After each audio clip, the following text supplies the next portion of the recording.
Hello everyone, welcome to my channel. Today we are going to look at how to copy data from the internet in a very efficient way. Today I'm working on this map and I'm trying to get some additional data so that I can give my polygons some colors based on the data. Now I want to use the party affiliation of current Nigerian state governors. To do that, I found myself on Wikipedia and I have this table that says list of current state governors in Nigeria, and here is the list. I can see the state, the governor, the deputy, the party, which is what I need. Normally you would want to do something like this to select all the entries in the table, and then you copy, you go to Microsoft Excel, and then you paste. I mean, this is very fast, but the problem with this method is that you have to do some cleanup.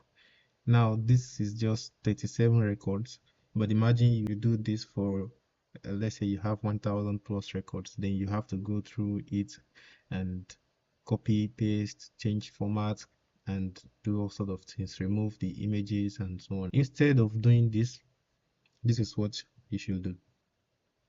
Copy the URL of the page and go to Excel, go to data and choose from web. To put the URL of the page, click OK. Once you do that, Microsoft Excel will look up the website and show you the tables in the website. So you can then inspect each of the tables one by one to determine which of them you intended to copy. You have this table view here. You can also switch to web view where you can go through them interactively, and this is the table we need.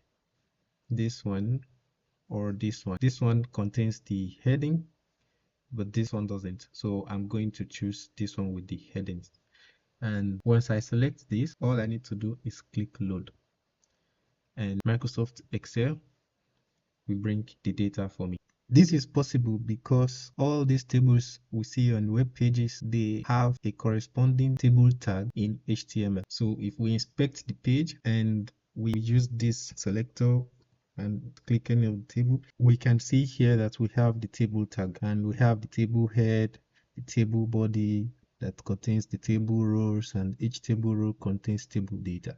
So this is what Microsoft Excel looks for in the web page. It doesn't have to be Wikipedia. It could be another website, a government website, or any kind of website where you have some tables like this. Now I still have some cleanup to do. This is easier to clean up than this. Thank you for watching, and I hope you enjoy this video, and please subscribe and share the video. Thank you.